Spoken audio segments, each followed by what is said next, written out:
Like for me, what made me fall in love with radio, especially with power, is just the imaging. Those things made me fall in love with it more because you like glitter the whole sound with, you know, like, and I want to talk to the Will about just, you know, the science of radio, because we're talking to the average person. And let's say the average person's gripes. Well, first, and I don't mean to interrupt, but when we say we're talking to the average person, well, what is imaging? Well, imaging is all the stuff you hear in between the songs. Right, all the cool glitter and the sound effects and the, have you seen my bikini top and the little Joe and the, you know, but so a lot of people, you know, the average person might say radio plays the same songs all the time. And what they don't know is like, you know, radio and the rotations of music, it's a science to it. You know, there's data, there's research that happens. So a lot of times we don't play these songs because we personally want to play the songs all the time. We play the songs because they're researching well and they test well. And it's like if you're playing a game of spades, you want the best spades in your hand, you know? So like we just got to find out what songs are the spades and play the spades so we can win. You know, we're trying to get revenue here. You know, a lot of people don't understand the business of radio, you know? So you, like you said, you know, you kind of fell in love with the science of radio, which got you into the programming side of things. Can you kind of break that down too, how you would just explain to the average person the science and what the things you go through on your end? So when we're thinking about what music to put on the radio station, and all of this has evolved over time, you know, back in the day, it used to be, you know, record and album sales. And today it's streaming and what people are consuming on TikTok. But you gotta remember that radio is a mass appeal medium. We have to make sure that we're bringing as many ears to what we're doing as possible in order to get the ratings, and the ratings translates into revenue. And when we're able to get the ratings and revenue shooting, we're able to put positions out there and hire you back. You know what I mean? Feed families. And that's how this thing works. So when we're looking at, you know, the 10 to 15 heavy rotation songs that we play each week, and then let's start there. Well, you motherfuckers play the same damn songs over and over. If I hear Miley Cyrus Flowers or Creepin' by Metro Boomin one more time, I'm gonna hurt myself. But the point there is, you got to remember, like, the average person doesn't move as quickly as we do. Us, the enthusiasts. We're the music snobs. We're in the industry. So when we've heard a song 100 times, we're done with it. The audience has probably only heard it 5 or 6 or 7 times at that point. So we got to remember, we're always moving slower, and we're looking at, you know, what's researching. We have something called call out research. And it's basically, if you've ever taken a music survey where they play 10 seconds of the most popular piece of a song, and then they'll ask you, do you know this song? You'll say yes or no. If you don't know it, then the song is called unfamiliar. If you know it, then they'll ask you, okay, well, on a scale of 1 to 5, 5 being you love this song, 1, you hate it and you never want to hear it again, how would you rate that song? And then you'll get a number. And then, you know, we are polling people every couple of weeks on all the songs that we're playing. So we take that data. Now, that's not the be all end all. That's kind of the science, but you also have the art of it. So we're taking a look at streaming. We're looking at what's Shazamming out there. We're looking at, you know, what songs you're reposting on your reels. Collecting all the data and research and hard proof that, you know what I mean? Because these aren't emotional decisions that are made. It's not a personal, I like this song. It's data driven because we want to win. And we have to play those most popular songs over and over as heavy as we can, because you come to us for those most popular songs. If we're playing Will Calder's favorite playlist or Miho's favorite playlist, we would have no ratings. We'd be out of business. We'd be done. Exactly. So it's all very strategic. And that's kind of in a nutshell how it comes together. A lot of people would also say that radio isn't relevant anymore. Could we speak to that as far as, you know, the cume?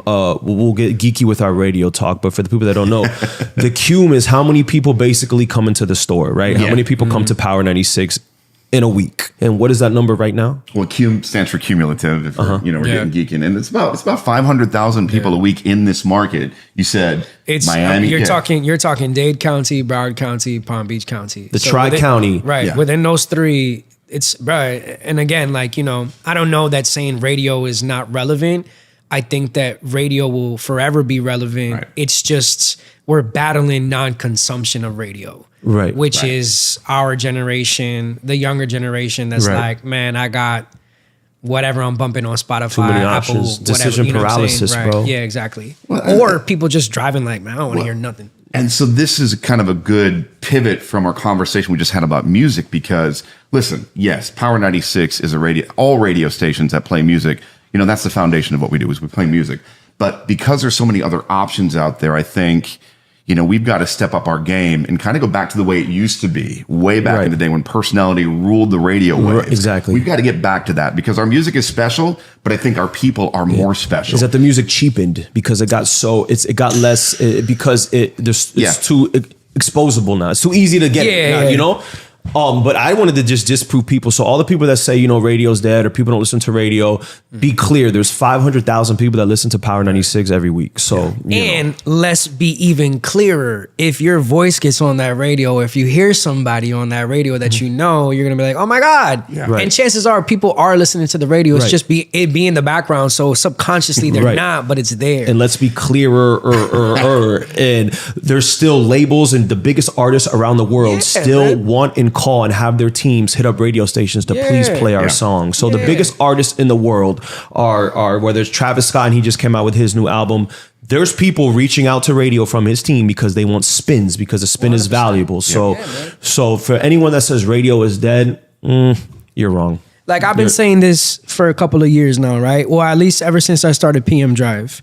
Like, I mean, this was always clear to me with the radio, but in the last year and a half, it's become clear. Like, radio is an audio platform that allows you to build community for the community that you're serving. Yes. So not only are you serving your community... That's a clip, mijo. Dog, but not only are you serving your community, but you're building a deeper knitted community within that community. So it becomes a sub of it, right? Which I think, in my opinion... Power is a heritage station. Yes. Power has a built-in community like no other. Generational. Yeah, right. And within that, if you play the game correctly, because let's keep it real, it is a game, right? Then you're able to build your own unique community, which is what we need, how we should be looking at radio in 23 and beyond, right? Because to get to what Will said, you got to get back to just being real with people, bro. Like, I'm no celebrity.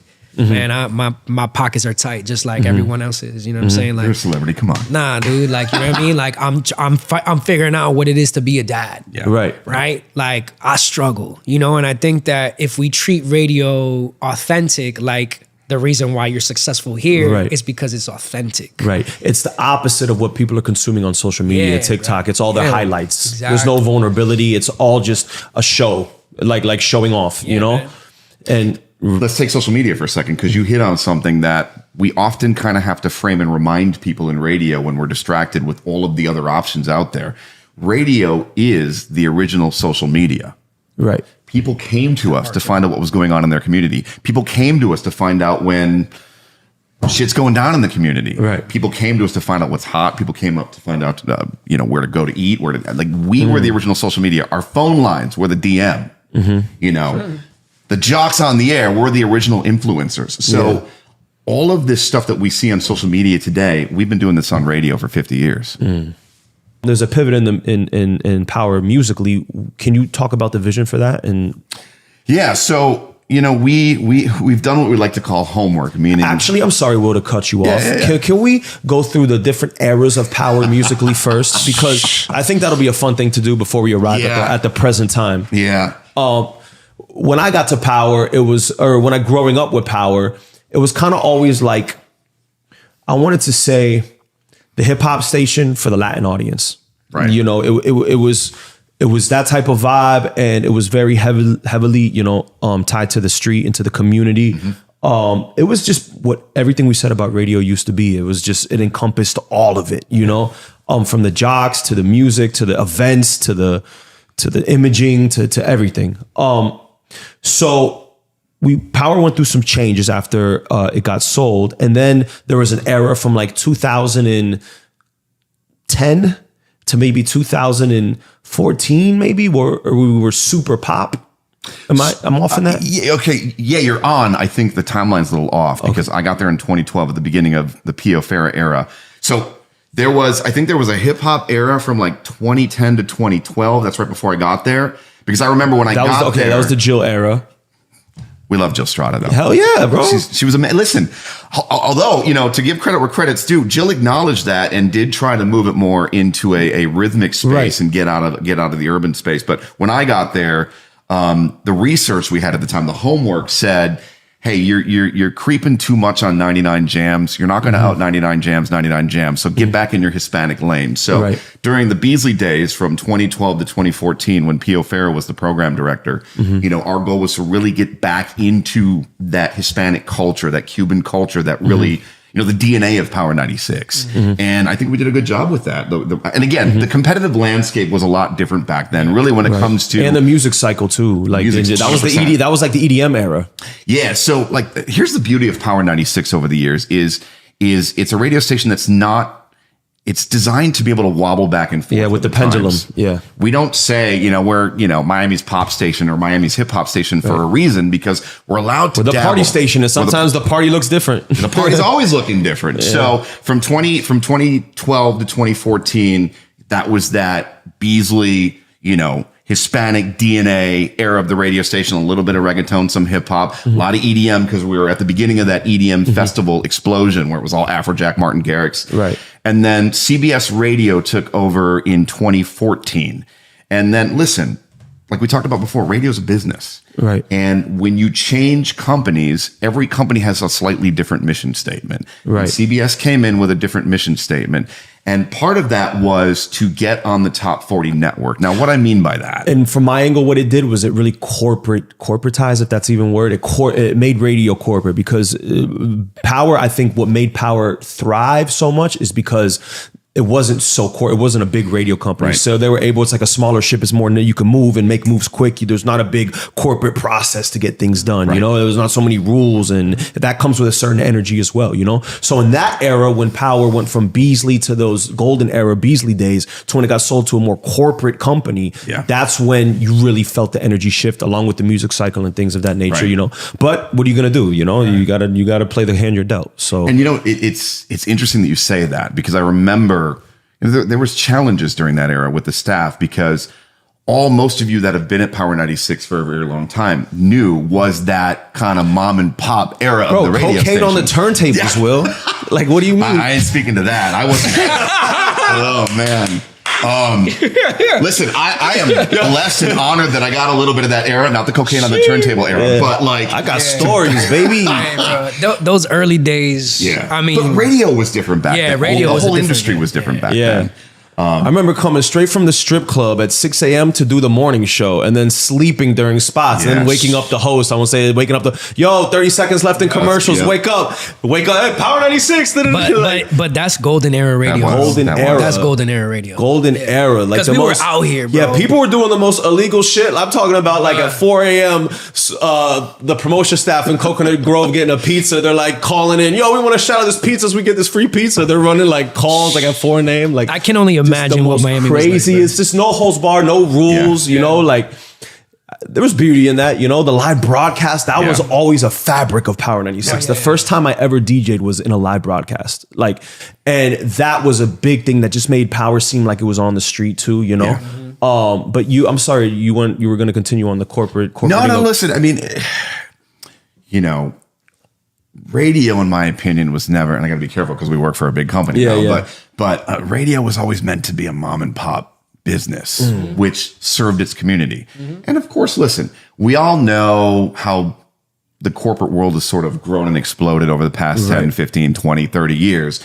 And the way as the world has evolved, the way you kind of get there with corporations is to get that scale. So the problem with Beasley, now Beasley didn't just say, all right, we're done, we're out. They got out because they saw where things were going. And actually, if you look back at how everything has played out, which is how the market has changed and where the dollars have gone. They made the right move? They got out at the right time. Oh, wow. So when you sell is important, bro. Equally when you buy, bro. It's all business.